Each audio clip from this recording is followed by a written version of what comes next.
할렐루야. 우리 다 같이 묵도하심으로 1월 마지막 주 주일 예배 하나님께 올려드리겠습니다.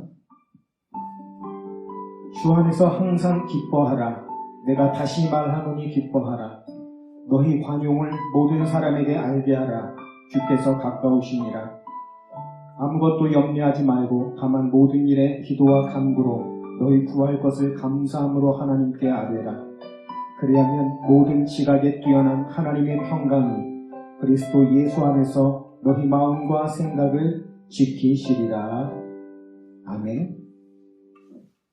우리 다 같이 부르신 곳에서 같이 찬양하면서 예배를 활짝 열고 하나님 앞에 나가겠습니다.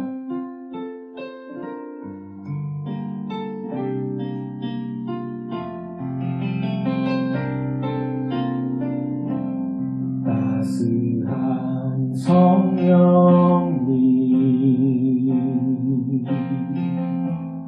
마음으로 보내 내 몸을 감싸며 주어지는 평안함 만족함을 느끼네. 부르신 곳에서 나는 예배하네. 어떤 상황에도 나는 예배하네. 부르신 곳에서 나는 예배하네. 어떤 상황에도 나는 예배하네.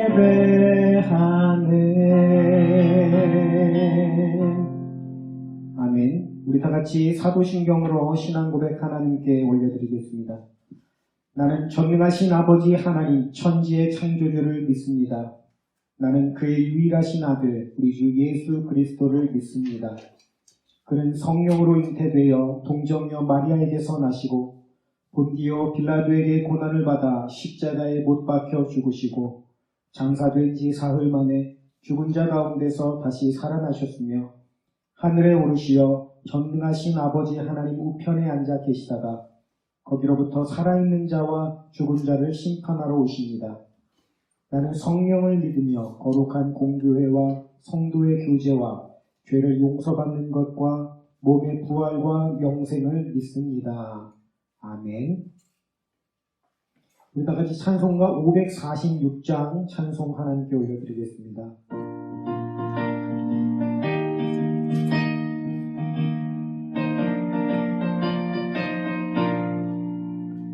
주의 약속하신 말씀 위에서 영원토록 주를 찬송하리라. 소리 높여 주께 영광 돌리며 약속 믿고 굳게 서리라.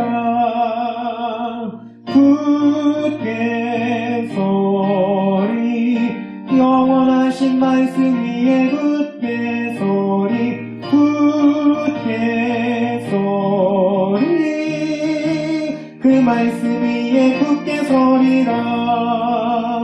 주의 약속하신 말씀 위에서 세상 염려에게 엄습할 때에 용감하게 힘써 싸워 이기며 약속 믿고 굳게 서리라.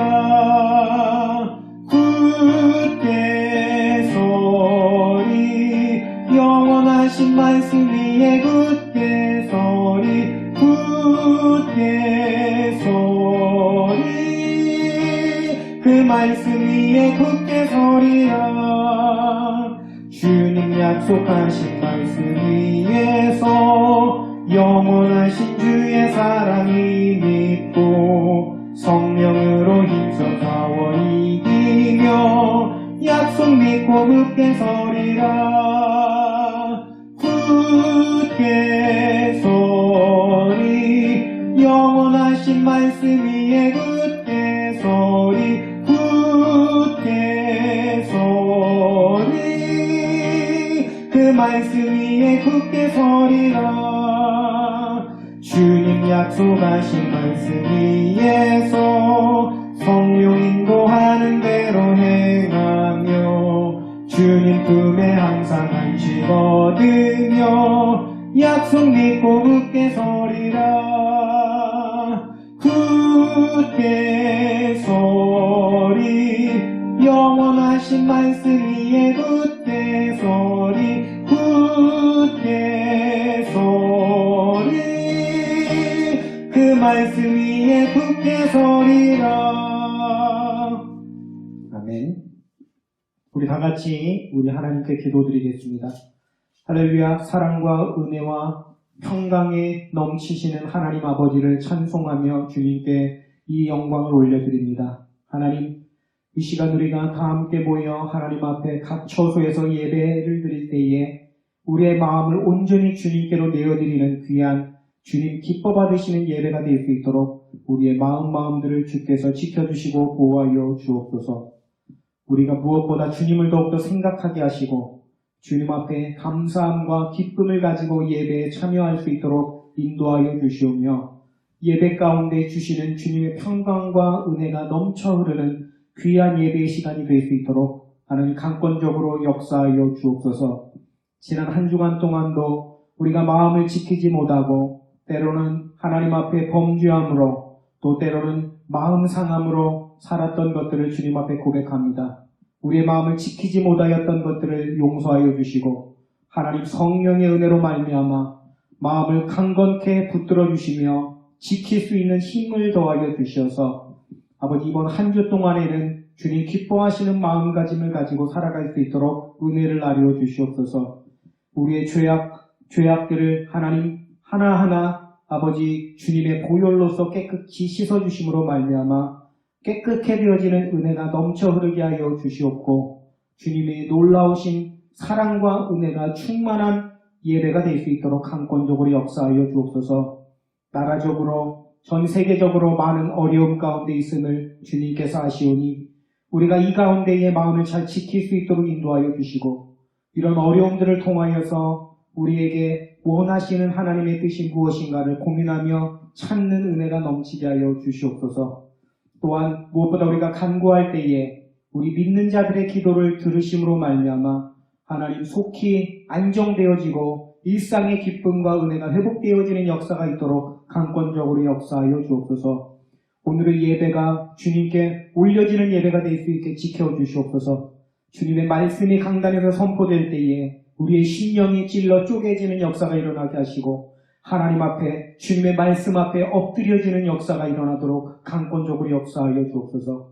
예배의 첫 시간과 마지막 시간을 주님께 올려드리오니 홀로 영광 받아 주옵소서. 감사드리며 이 모든 말씀을 살아계신 우리 구주 예수 그리스도의 이름으로 간절히 기도 올리옵나이다.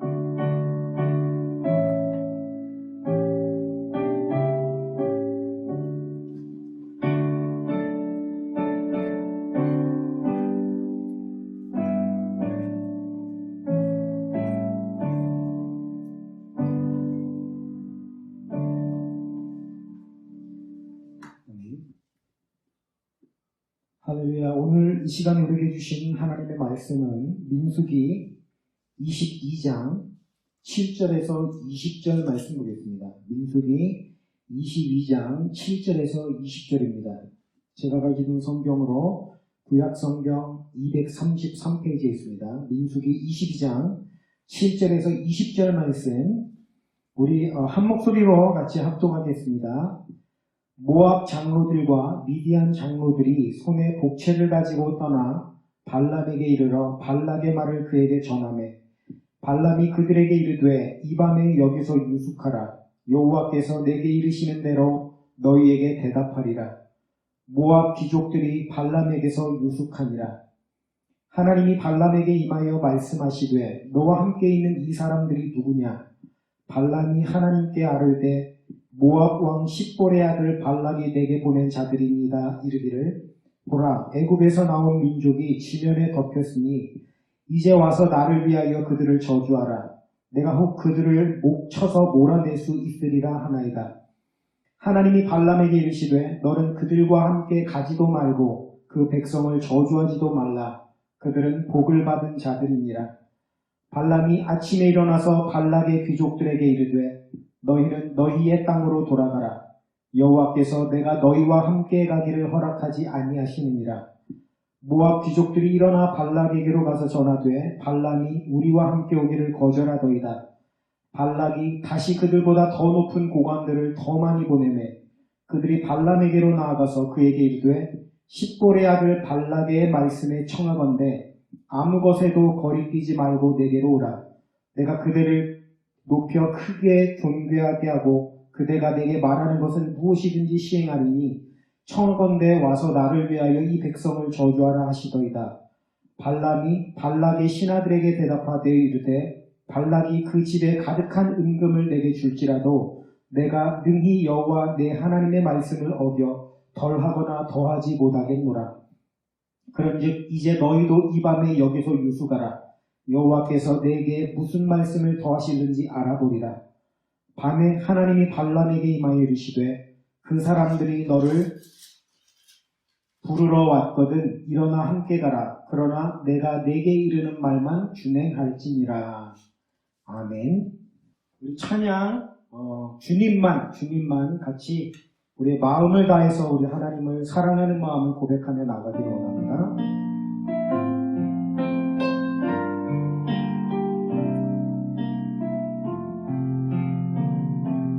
주님만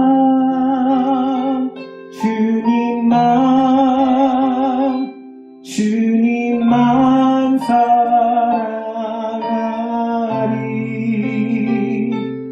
나의 왕 나의 주님을 더욱 알기 원해. 나 주님께 오직 주께 경배하네.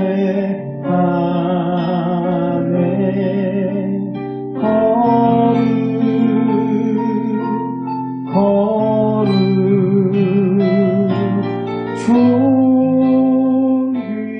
존귀하신 주 사랑합니다.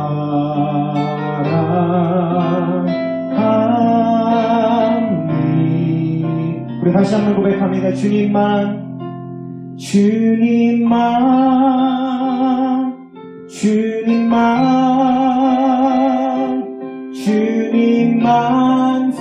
사랑하리.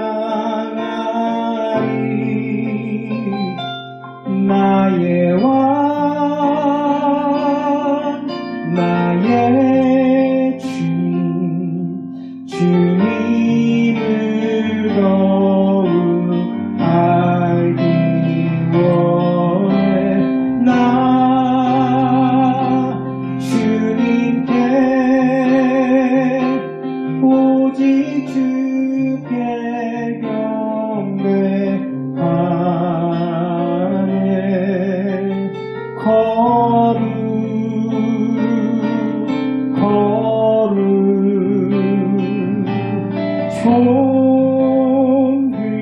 존귀하신 주 사랑합니다.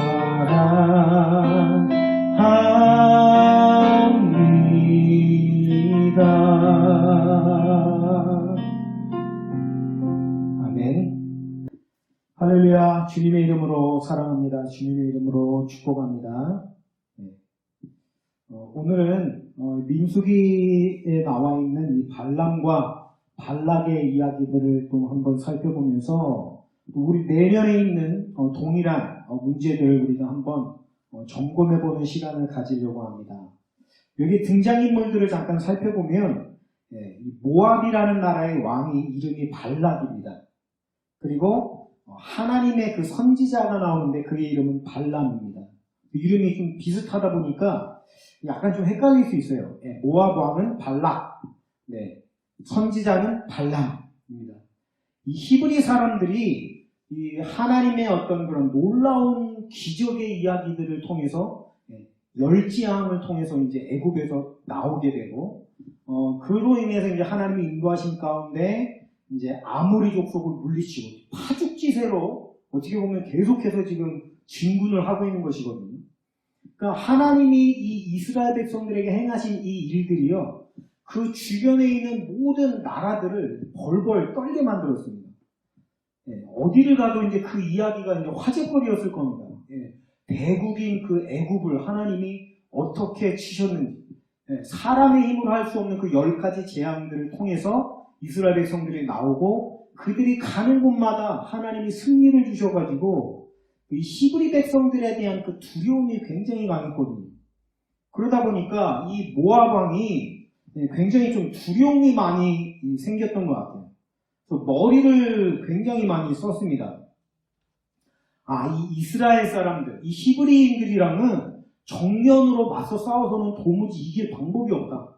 아마 그들의 그 기세를 감당할 자신이 없다고 생각한 것 같아요. 그래서 이제 다른 방법을 써야겠다 해서 생각해낸 것이 그 하나님의 선지자인 발람으로 인해서 이렇게 이스라엘 백성들을 저주하게 해야 되겠다. 이런 생각을 갖게 된 겁니다. 그래서 이 발락이 7절에 보니까 뭐라고 되어 있냐면 그 모압 장로들과 미디안 장로들이 손에 복채를 가지고 떠나 발람에게 이르러 발락의 말을 그에게 정하매.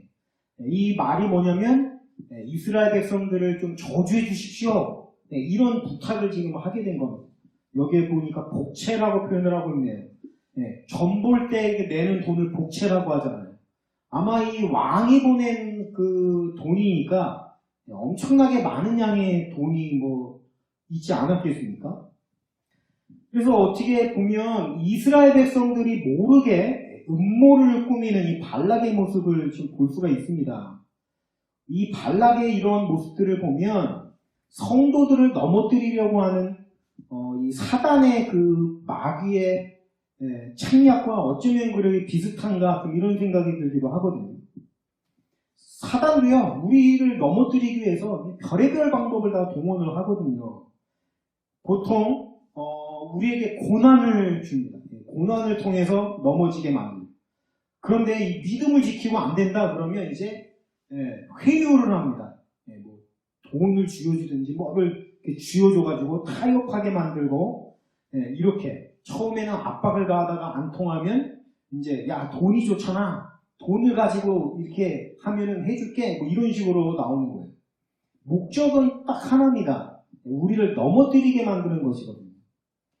이 워렌 위어스비라는 분의 그 사탄의 전략이라는 책이 있는데, 이 책에 보면은 사단이 우리를 공격할 때 4가지 방법을 가지고 공격한다, 이런 얘기가 있어요. 첫 번째는 마음을 공격하고, 두 번째는 몸을 공격하고, 세 번째는 의지, 그리고 네 번째는 양심을 공격한다는 것인데, 참 읽어보면 의미가 있습니다. 마음을 공격하는 첫 번째, 마음을 어떻게 공격하냐면 거짓으로 공격을 합니다. 거짓말로 계속해서 공격을 하는 거예요. 이것을 이길 수 있는 방법은 진리입니다. 그죠? 진리의 말씀을 가지고 거짓을 무너뜨리는 거죠. 근데 이 마음을 흔들다가 안 되면 그 다음에 몸을 공격한다는 거예요. 고통을 주는 거죠. 욕과 같이 몸을 쳐서 아프게 만들고 괴롭게 만들어요. 그래도 안 되면 이제 의지를 공격합니다. 교만하게 만들고 막 띄워주고 너는 대단한 사람이야. 그러다가 이제 그것도 안 통하면 양심에 이제 호소해가지고 고소하고 참소합니다. 너 같은 죄인이 뭘 할 수 있겠냐? 네가 그러고도 하나님의 백성이냐? 이런 식으로 양심을 걸고 넘어지게 만든다는 거죠. 지금 이 발락의 모습이 그와 비슷하죠. 힘으로 강하게 나와도 맞받아치니까 이건 안 되겠구나 하면서 이제 정신적인 공격을 가하고 있습니다. 선지자를 통해서 무너뜨리려고 시도를 하는 거죠. 우리가 이런 어떤 상황 속에서 지금 모압이라는 나라, 이스라엘 사람이 지금 모압을 통과하는 그런 문제들이 오늘날 우리에게 좀 무슨 상관이냐 이렇게 생각할 수가 있겠습니다만은, 사실 신앙생활하는 가운데 사단이 우리에게 동일한 모습을 가지고 넘어뜨리려고 시도한다는 것을 보면 오늘의 이야기들을 통해서 우리가 배워야 될 점, 깨달아야 될 점들을 얼마든지 적용할 수 있을 것이다 라고 생각이 됩니다. 오늘 이 선지자 발람이라는 사람이 이 성경은 굉장히 좀 호평을 하거든요. 이 발람에 대해서. 베드로 후서에 보면 미친 행동을 나귀를 통해서 하나님이 막으셨다 이런 표현을 합니다. 그래서 이 발람이 한 행동을 갖다가 미친 행동이다, 미친 사람이다, 뭐 이런 식으로 호평을 하고 있는 것인데, 사실 우리가 민수기의 내용을 쭉 읽어가다 보면 이 발람이 이렇게 호평을 받을 만한 나쁜 짓을 했나 좀 이런 의문이 드는 것이 사실입니다. 가만히 보면요, 이 발람의 행동을 분석해 보니까 계속 하나님께 묻거든요. 하나님 어떻게 할까요? 하나님 어떻게 할까요? 저는 하나님이 시키는 대로만 할 겁니다. 그래서 막 발람이 돈을 막 싸지고 줘도 나는 니들이 원하는 대로 하지 않고 하나님이 하라는 대로만 할 거야. 뭐 이렇게 하거든요. 실제로 발락은 저주를 해달라고 했지만 하나님이 축복하라고 하니까 하나님이 하라는 대로 계속해서 축복을 하거든요. 그러니까 그런 거를 보면 분명히 이 발람은 하나님이 자꾸 물었고 하나님이 하라고 한 대로 축복의 말을 전했는데 그거밖에 없는데 왜 이렇게 성경에서 욕을 먹나? 이 발람도 좀 이렇게 억울하지 않을까? 좀 이런 생각이 좀 드는 것도 사실이거든요. 그래서 오늘 왜 이렇게 성경이 틀릴 리는 없잖아요.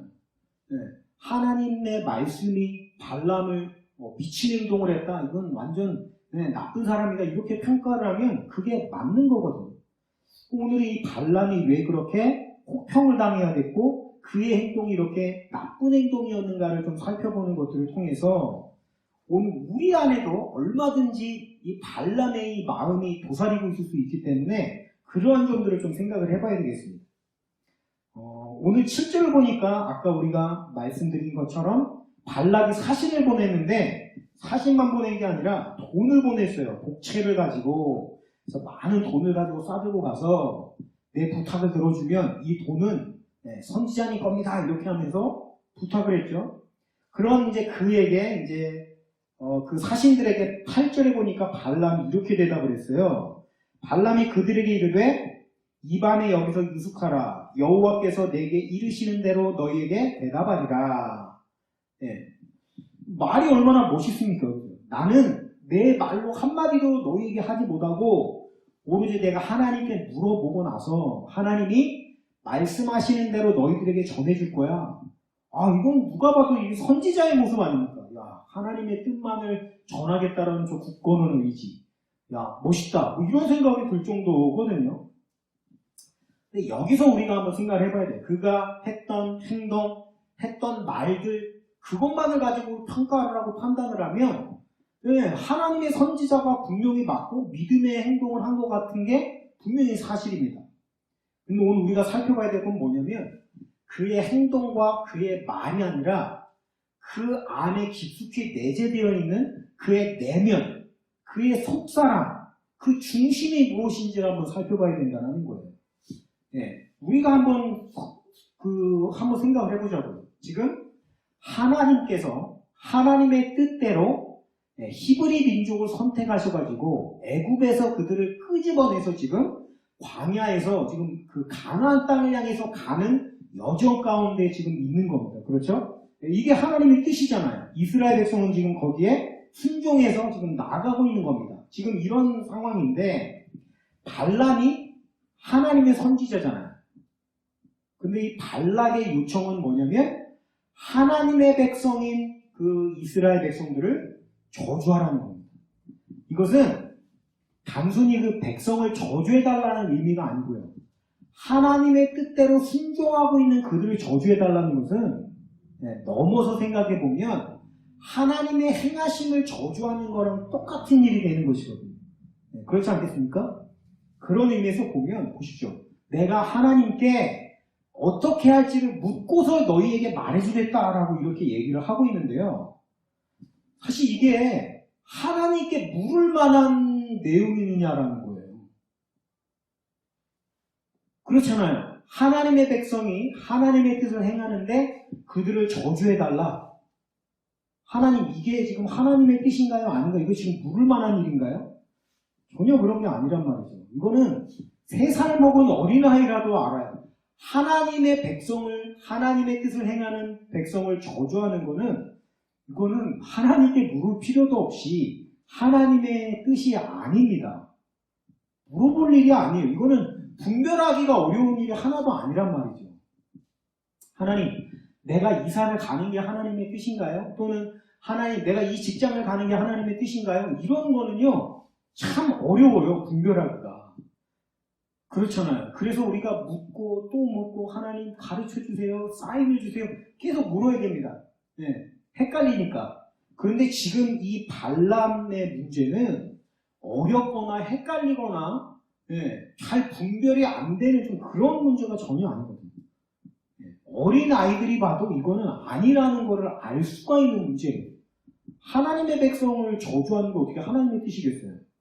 하나님의 선지자가 그걸 모르겠습니까? 그런데도 굳이 모르는 척하면서 하나님의 뜻이 난 뭔지 모르겠어 하면서 하나님께 물어보겠다 지금 이렇게 하고 있잖아요. 이게 무엇을 의미하는 걸까요? 이유는 간단합니다. 발람이 알고 있으면서도 하나님의 뜻이 모르는 것처럼 물어보는 이유는 딱 한 가지인데요. 그 이유는 발락이 보낸 복채가 탐이 나는 거예요. 명색이 그래도 하나님의 백성이고 명색이 하나님의 선지자니까 하나님의 뜻을 쫓아가겠다는 어떤 그 대의 명분을 저버리지는 않습니다. 그렇잖아요. 우리 그 유교 사상에도 그런 대의 명분 이런 거 굉장히 중요시하지 않습니까? 그런 것을 반할 생각은 없습니다. 그러나 그렇다고 해서 지금 이렇게 나에게 넝쿨채로 굴러들어올 것 같은 이 돈을 포기하고 싶지도 않은 거예요. 쉽게 얘기하면 하나님의 뜻을 쫓아가는 것도 포기하고 싶지 않고 이 돈도 나에게 엄청난 이득이 되는 돈도 포기하고 싶지 않고 두 마리 토끼를 다 잡고 싶은 지금 그 마음인 거예요. 그래서 누가 봐도 뻔히 아는 내용인데 괜히 하나님한테 모르는 척하면서 하나님 이게 하나님의 뜻일까요 말까요? 이 사람들이 나를 와서 같이 가자고 하는데 갈까요 말까요? 지금 막 이렇게 물어보고 있는 거란 말이에요. 예수님이 우리에게 분명히 말씀하신 내용이 있죠. 돈과 재물과 하나님을 겸하여 섬길 수가 없느니라 분명히 말씀하셨어요. 둘 중에 하나를 선택을 해야 됩니다. 그런데 발람은 두 가지 다를 놓고 싶어 하지 않는 마음을 보이고 있는 겁니다. 이게 지금 문제죠. 분명히 한 행동 하나하나를 보면 문제가 없는데 그의 내면 깊숙한 곳을 들어가 보니까 이 돈에 대한 욕심, 그 돈을 포기하고 싶지 않은 마음 이게 지금 있는 거예요. 한번 우리 자신도 물론 그렇겠습니다만 돈을 우리가 다 좋아하잖아요. 돈이 뭐 살아가는데 필요하니까요. 그리고 그 돈이 엄청나게 큰 돈이요. 내가 무언가를 하나를 했을 때 나에게 주어지는 거라고 생각을 하면 이거 쉽게 생각할 문제가 아니거든요. 안 된다는 거 분명히 알죠. 대의 명분으로 따졌을 때 돈을 쫓아가면 안 된다는 걸 모르는 사람이 누가 있습니까? 근데 우리가 그걸 너무 잘 알다 보니까 어떻게 해요? 그런 마음을 숨긴단 말이죠. 여기도 지금 발람을 보십시오. 단 한 번도요, 나는 이 돈이 탐난다라는 표현이나 이런 거 한 적이 없잖아요. 뭐 당연한 거 아니겠습니까? 난 하나님의 선지자야. 그래서 나는 돈을 쫓아가는 사람이 아니야. 이런 생각을 갖고 있다 보니까 분명히 그 돈이 탐이 나고 갖고 싶음에도 불구하고 그런 마음을 일절 조금도 표현을 하지 않는단 말이에요. 그러니까 우리가 속는 거죠. 이 발람이 한 행동들을 보니까 다 그냥 하나님 뜻에 맞게 했는데 왜 이렇게 발람에 대해서 이렇게 성경은 혹평을 하나? 당연하죠. 무엇이 옳은지, 하나님이 기뻐하시는 게 뭔지, 또 선지자로서 하지 말아야 될 게 뭔지 이 발람이 너무 잘하는 겁니다. 그러니까 선지자로서 하지 말아야 될 것들에 대해서만큼은 그걸 과감하게 잘라내고 포기해야 되는데 그런 것이 아니라 아예 그냥 표현을 하지 않고 그냥 마음속 깊이 숨겨버리는 거예요. 그러니까 그의 행동과 말만 우리가 보고 있어서는 그의 진면목을 올바르게 알 수가 없는 거예요. 우리도 속는 겁니다. 분명히 한 행동들을 보면 다 하나님의 뜻대로 했는데 왜 이상하다? 이런 생각이 드는 거죠. 우리는 사람이니까 속잖아요. 그러나 여러분, 하나님이 속으시겠습니까? 하나님은 결코 속지 않으신다라는 거죠. 그 속사람의 내면을 꿰뚫어 보시는 게 하나님이잖아요. 그래서 어떻게 합니까? 하나님은 그 욕심을 이미 아셨어요. 그래서 발람이 하나님께 물었습니다. 9절에 보니까요. 하나님이 발람에게 임하여 말씀하시되 너와 함께 있는 이 사람들이 누구냐? 하나님이 모르셔서 물어보시는 게 아니죠. 다 아는데 물어보시는 거죠. 그러니까 발람이 이제 대답을 하는 거죠. 발람이 하나님께 아뢰되 모압 왕 십볼의 아들 발락이 내게 보낸 자들이니이다. 이러면서 그들을 저주하라고 나를 이렇게 보냈대요. 그러니까 하나님이 친절하게, 이거는 사실 뭐 가르쳐줄 필요도 없이 너무 뻔한 얘기인데요. 하나님의 뜻이 아닌 거 분명한데 그래도 하나님은 친절하게 하나님의 뜻을 확실하게 얘기해 주세요. 12절에 보니까 너는 그들과 함께 가지도 말고 그 백성을 저주하지도 말라. 그들은 복을 받은 자들이니라. 여러분, 하나님 몰랐는데 그랬군요. 지금 그런 거 아닙니다. 다 아는 얘기고 당연한 얘기인데 그럼에도 불구하고 하나님께서 너무나도 친절하시죠. 확실하게 지금 답을 주신 겁니다. 사인을 주셨죠. 안 된다. 그들과 가지 말아라. 이 얘기는 뭡니까? 그들이 보낸 복채, 거기에 네 마음 흔들리지 마라. 이 얘기가 그 안에 지금 포함되어 있는 겁니다. 우리가 그걸 봐야지. 그래서 발람이 아침에 일어나서 그 귀족들에게 가라. 하나님이 허락하지 않는다. 여기까지는 참 좋았습니다. 근데 문제는 뭡니까? 그들이 돌아가서 발락에게 보고를 했더니 그 발락이 이제는 15절에 더 높은 고관들을 더 많이 보냈대요. 더 높은 고관들만 보냈겠습니까? 복채도 더욱더 많이 그냥 해가지고 보냈을 거 아니에요. 돈을 더 많이 줘가지고 보냈을 거라고요. 여기서 이제 문제가 생기는 거죠. 그래서 그들에게 이제 가니까 18절에 발람이 또 그 신하들에게 대답합니다. 그 집에 가득한 발락이 자기 집에 금이 가득한 걸 내게 줄지라도 내가 능히 여호와 내 하나님의 말씀을 어겨 덜하거나 더하지 못하게 하겠노라. 야, 정말 멋있죠. 깜빡 속았다니까요, 저도.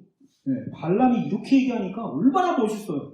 야, 발락, 네 집안에 있는 모든 은금을 내게 가져다 줘도 나는 하나님이 하지 말라고 하면 안 해. 야, 이 신앙의 기계가 멋지다, 대단하다. 저 속았어요, 이 발람의 말이.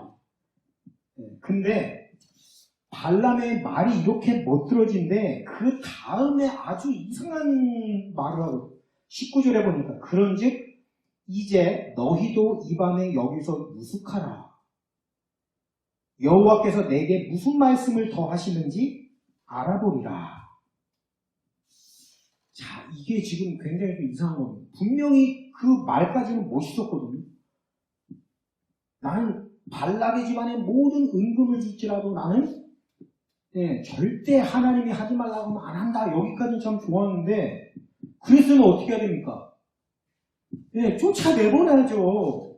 너희들 하나님 분명히 말씀하셨잖아요. 그 백성은 축복받은 백성이기 때문에 저주하지 말라고 분명히 말씀하셨거든요.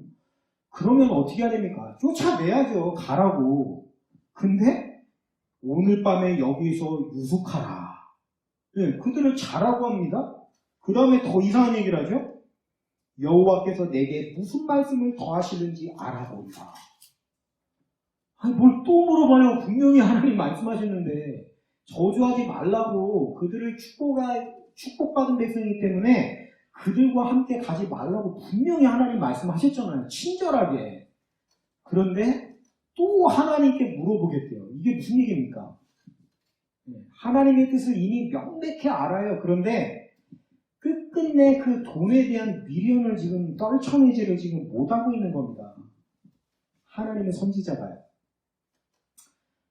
디모데전서 6장 10절에 보니까 돈을 사랑하니 일만하게 뿌리가 되나니 이것을 탐내는 자는 미혹을 받아 믿음에서 떠나 많은 근심으로써 자기를 찔렀도다. 여러분, 돈을 사랑하는 것, 이것이 하나님의 선지자에게 있어서는 굉장히 무서운 것입니다. 이것은 물론 하나님의 선지자뿐만이 아니라 믿음 생활을 하는 저와 여러분에게 있어서는 정말 무서운 일입니다.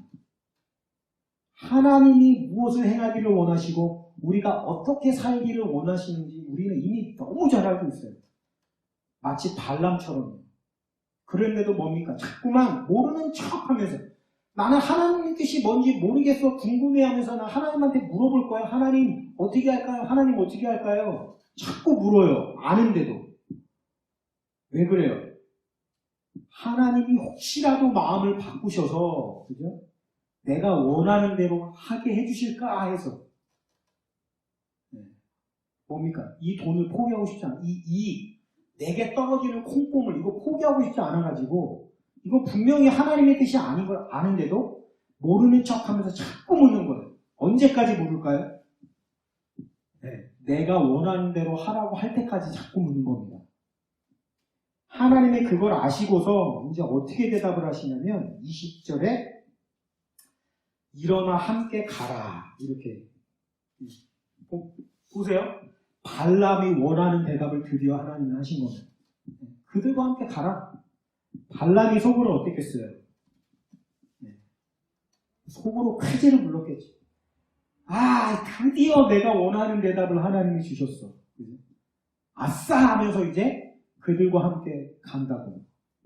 이게 지금 발람의 모습인데 이게 지금 발람의 모습뿐입니까? 우리도 이럴 때 굉장히 많지 않습니까? 저도 이제 예전에 이제 사역을 하고 교회에서 이렇게 하다 보면은 굉장히 많은 분들이 이제 왔거든요. 하나님의 뜻이 뭔지 궁금해요 하면서 굉장히 궁금해하시는 분들이 많아요. 문의를 막 합니다. 물론 그 하나님의 뜻을 알고자 하는 그 순수하고 아름다운 마음으로 그죠? 이렇게 목사님께 묻고 또 하나님께 기도로 묻고 찾고 이렇게 한다면 얼마나 아름답고 멋지고 좋겠어요. 근데 제가 정말 많은 분들을 만났는데 많은 분들 중에 대부분은 하나님의 뜻에는 별로 관심이 없습니다. 사실 이미 내 안에 내가 하고 싶은 방향이 이미 정해져 있어요. 그런데 이제 공식적으로 이게 하나님의 뜻이라는 걸 확인받고 싶어가지고 찾아오시는 분들이 대부분이에요. 애당초부터 정말 하나님이 원하시는 뜻이 있고 그걸 내가 알고 하나님이 말씀해 주신다면 난 그 뜻대로 나는 쫓아갈 거예요. 그런 마음으로 오는 게 아닙니다. 애당초 내가 원하는 길이 이미 다 정해져 결정돼 있어요. 벌써 나는 그 길로 갈 거예요. 이미 결정했어요. 단지 이 목사라는 어떤 하나님의 대리자로서의 어떤 그 목사님의 말 입에서 내가 원하는 그 길이 하나님의 뜻이라는 어떤 그런 뭐라고 할까요? 대답을 도장을 팍 찍고 싶어서 찾아오는 겁니다. 마치 발람처럼. 근데 이 목사님의 입을 통해서 나오니까 하나님의 뜻이 내 생각이랑 다르잖아요. 그러면은 이제 저 목사는 이상한 목사가 되는 겁니다. 이상하네. 목사라는 게 왜 저래? 여기만 목사가 있나? 다른 데 가서 물어보면 되지? 계속 이제 찾아다니는 거죠. 언제까지요? 내가 원하는 그 대답이 하나님의 뜻이다라는 사인이 올 때까지. 그래서 만약에 이제 내가 원하는 대로 대답이 나온다. 그 길이 하나님의 뜻입니다. 역시 목사님 정말 영성이 탁월하십니다. 역시 이 길이 바로 하나님의 뜻이었군요 하면서 희낙낙하면서 돌아간다고요. 그 길이 바로 발람의 길인 걸 알지 못하고 오늘 발람이 그런 거 아닙니까? 돈 문제가 거기에 걸려 있었어요. 항상 돈입니다. 돈. 여러분 돈을 우습게 여기면 안 돼요. 돈은 우스운 게 아닙니다. 돈은 진짜 무서운 거예요. 물론 살아가는 데 필요한 것이기도 합니다만 이 돈이라는 것이 우리의 정신과 마음과 신앙을 파괴하는 게 얼마나 무서운지 모릅니다. 오늘 발람이 바로 그거예요. 하나님 분명히 말씀하셨는데도 계속 물어요. 자기가 원하는 대답이 들 때까지. 결국엔 하나님이 어떻게 합니까? 원하는 대답을 주시죠. 근데 여러분 이때 주시는 하나님의 대답은 허락의 대답이 아닙니다. 하나님께서 좀 분별을, 좀 이 선지자라는 사람이 어떻게 이렇게 분별력이 없나요? 그래, 그렇게 해라. 아싸! 이게 아니라고요, 지금. 하나님의 이 허락은 그냥 허락의 의미가 아니라, 내가 분명히 내 뜻이 뭔지 말했는데 계속 물어? 그 마음에 자기가 원하는 대답을 들을 때까지 나를 계속 못 살게 볼 거야? 그래? 그러면 네가 원하는 대답을 줄 테니까 한번 네 멋대로 한번 해봐. 네가 하고 싶은 대로 그럼 해. 그러면 이런 의미라는 거예요. 그거를 지금 분별을 해야 됩니다. 로마서 1장에도 보면 하나님이 최고의 심판, 이게 뭐냐면 방치거든요. 방치는 그 뜻대로 내어버려 두사. 네 멋대로 한번 살아봐라. 이거거든요. 그런데 그냥 분별력이 없어가지고 그걸 좋아하는 거예요. 아싸, 자유다. 내가 원하는 대로 해도 된다. 뭐 이러면서 희망락해서 가는 거죠. 그러다가 심각한 문제에 직면하게 되는 겁니다. 이 돈 문제가 무섭거든요. 여러분. 이단들도 마찬가지입니다. 지금 이 주변에서 보면요. 그 이단이에요. 정말 말도 안 되는 그런 걸 가지고 미혹을 지금 많이 하거든요. 그래서 생각보다 말이 안 되는데 그걸 따라가는 사람들이 굉장히 많습니다. 그리고 신문 같은 데서도요. 그런 말도 안 되는 이단들을 굉장히 옹호해주는 그런 글들을 굉장히 많이 써주고 그래요. 그래서 이 어떤 목사님이 이게 너무 이상해가지고 그 기자한테 물어봤대요. 아니 왜 그래요? 아무리 봐도 너무 엉터리 이단인데 왜 이렇게 신문에서 좋은 기사 실수로주고 막 사람들이 다 따라가고 그러는 거예요. 이렇게 물어보니까 간단하대요. 그 대답이 다 돈 때문에 그래요. 그러더래요. 왜냐하면은 거기서 후원금을 주는 거예요. 그 이단에서. 돈 때문에 다 넘어가는 거예요. 진리와 상관이 없이. 학생들도 많이 넘어가고. 왜냐하면은 장학금 주니까. 광고도 실어주면요. 원래 한 100만 원 정도를 받고 광고를 실어준다고 하면 그런 데서는 1000만 원을 준대요. 여러분 같은 경우 광고 안 실어주겠어요? 좋은 기사 안 써주겠어요? 그렇게 되는 거예요. 한 번 가서 설교해주면요. 광고비를, 그 강사비를 어마어마하게 무지무지 많이 준대요. 그러니까, 신앙적인 자존심이고 뭐고 그냥 다 팔아놓고 당장 떨어지는 돈이 있으니까 그것 때문에 그렇게 가서 강의하고 설교하고 뭐 그런다라는 거예요. 무서운 일 아닙니까? 이게 바로 발람의 길 아니겠어요? 사랑하는 성도 여러분, 우리가 이미 압니다. 돈 쫓아가면 안 된다. 불의한 삭슬 바라면 안 된다. 이거 모르는 사람은 아무도 없어요. 압니다. 알기 때문에 그게 우리에게 심각한 문제가 된다는 거예요. 발람도 알았어요. 알았는데 끝끝내 자기 마음의 그 욕심을 제어하지 못하고 모르는 척 계속 그렇게 합니다. 여러분, 오늘 보십시오. 민수기 22장을 여러분 한번 오늘 예배가 끝나면 조용히 정독을 계속 해보세요. 뭐 2번, 3번 정독을 해보십시오. 그 발람의 행동과 말에서 전혀 그의 문제를 알아차릴 수가 없습니다. 누가 봐도 하나님의 선지자예요. 근데 저는요, 이 모습 속에서 우리 자신들의 모습을 발견합니다. 우리도 그러거든요. 믿음 있는 사람이 어떻게 행동해야 될지 우리 너무 잘 압니다. 그 사람의 말, 그 사람의 행동을 보면요.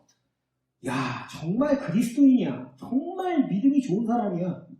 그들의 행동과 말을 통해서 이만큼도 뭐가 문제가 있다는 걸 우리가 발견할 수가 없어요. 너무 잘합니다. 너무 잘해요.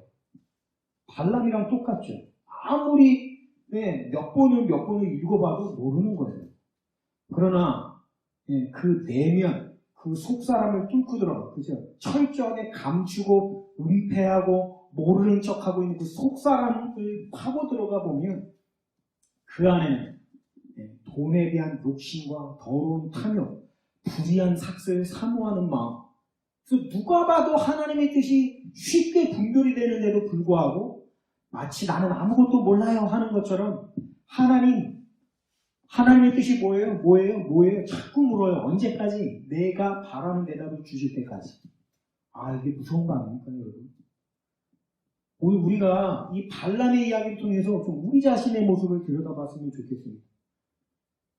내 안에 이게 지금 여러분, 우리 성도님들, 목사는 얘기를 할 때 자기 자신을 이렇게 제껴놓고 앞에 성도님들을 대상으로만 설교하고 그런 게 아니거든요.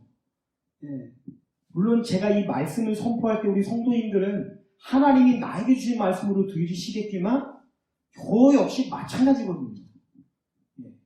제 입을 통해서 나가고 있지만 이 제 입을 통해서 나가는 말은 하나님이 또 저에게 주시는 말씀으로 제가 들어야 되거든요. 점검하는 겁니다. 그런 더러운 모습이, 그런 추악하고 악한 모습이 내 안에 있는 것은 아닐까. 겉으로는 아름답게 누가 봐도 목사야. 역시 말이나 행동을 보니까 정말 저분은 이제 목사님인 티가 나는구만. 그럴 수 있죠. 그런데 속사람으로는 더러운 이득을 탐하고 나에게 떨어지는 콩고물을 아쉬워. 복채. 속으로는 이제 이 돈을 탐하는 마음이 있다라고 한다면 그게 바로 발람의 미친 행동이 되는 거예요. 성경의 표현입니다. 제 표현이 아닙니다. 성경의 표현입니다. 미친 행동. 잊지 마십시오, 여러분. 우리가 돈 때문에 대의를 잃어버리기 시작을 할 때 그게 바로 미친 행동이 되는 겁니다.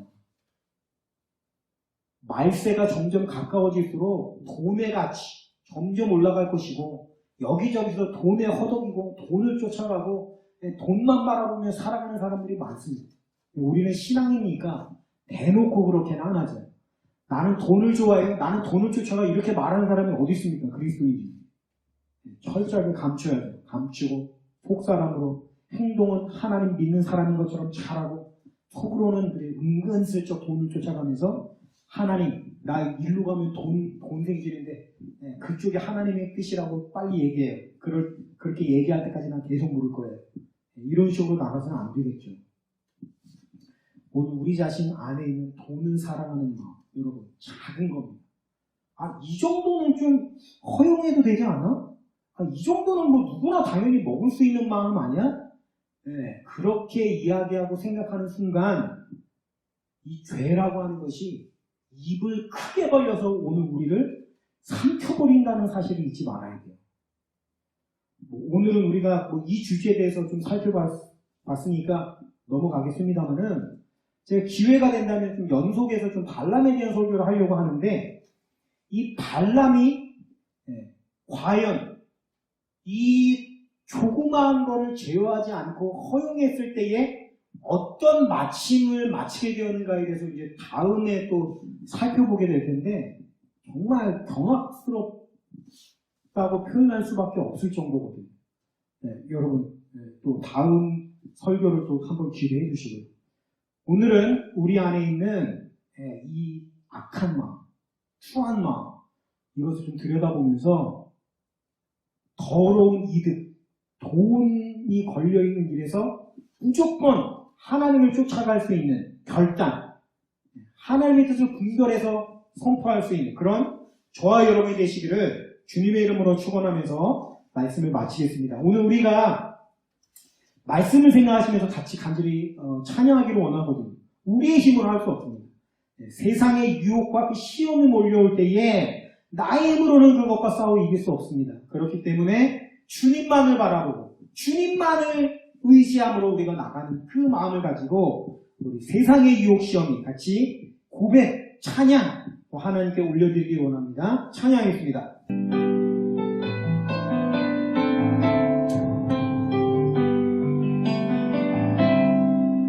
세상의 유혹 시험이 내게 몰려올 때에 나의 힘으론 그것들 모두 이길 수 없네.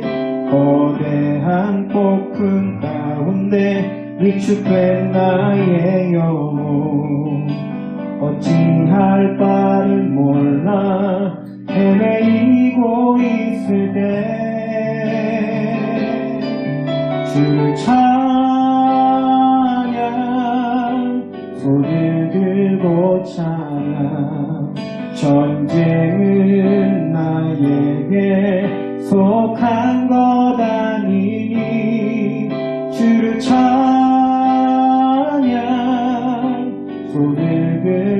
찬양. 전쟁은 하나님께 속한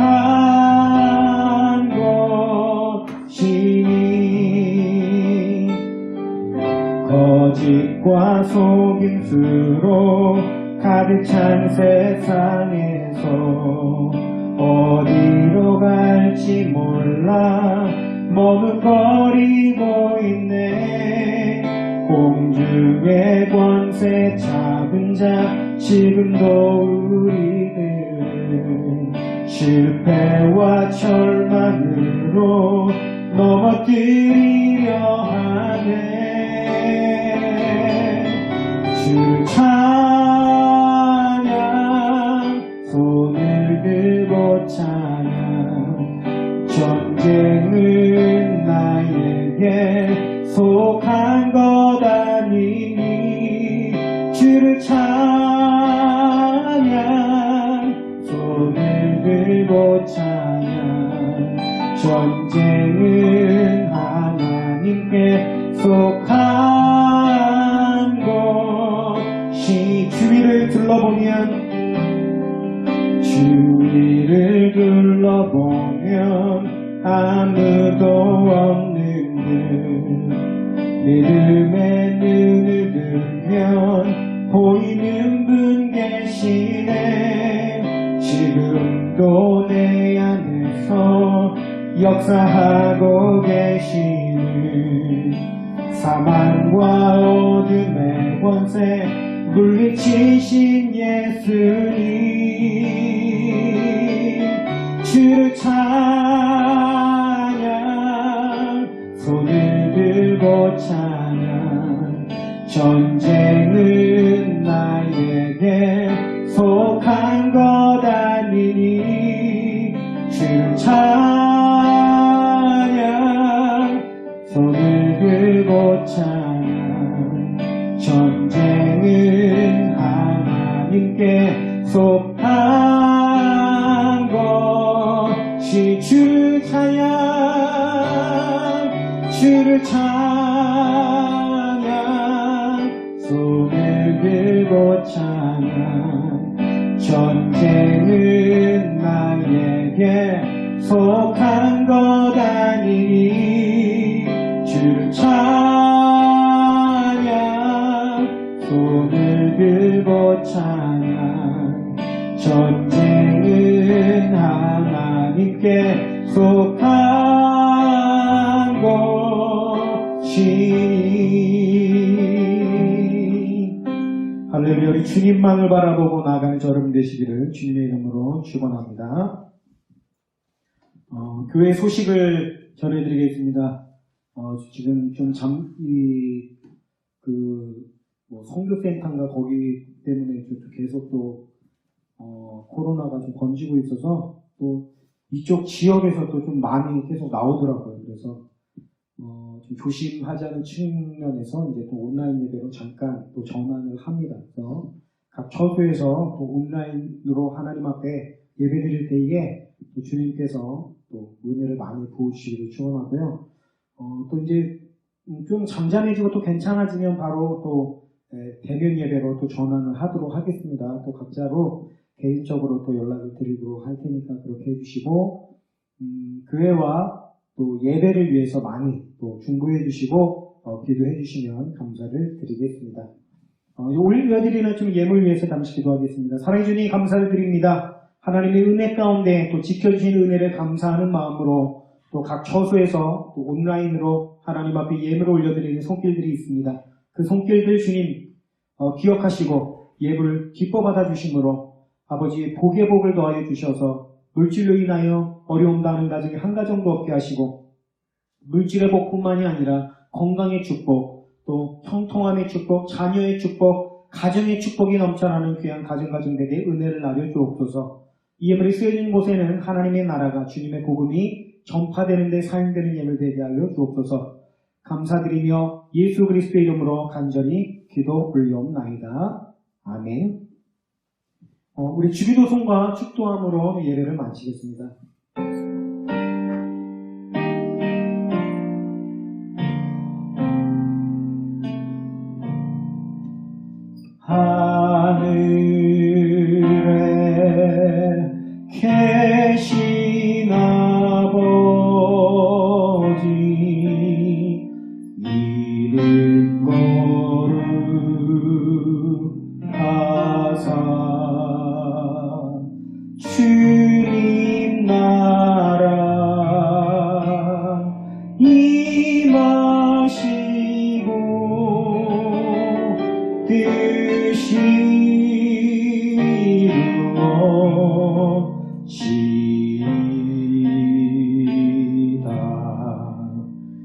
일용할 양식 주시고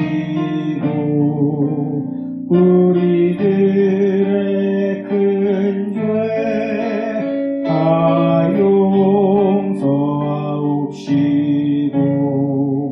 또 시험에 들게 마시고 악에서 구원하소서. 내게 주의 나라 주의 권세 주의 영광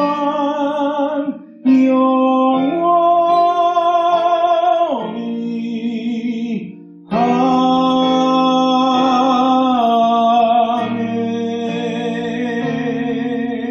아멘.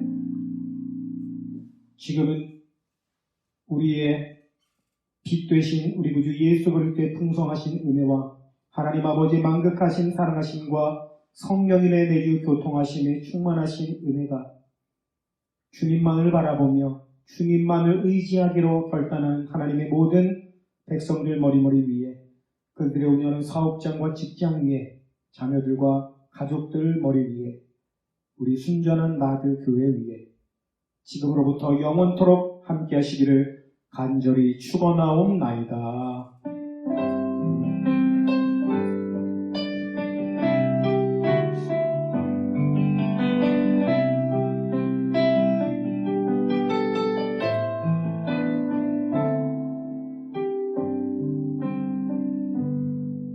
할렐루야. 주님께 감사와 영광의 박수 올려드리겠습니다.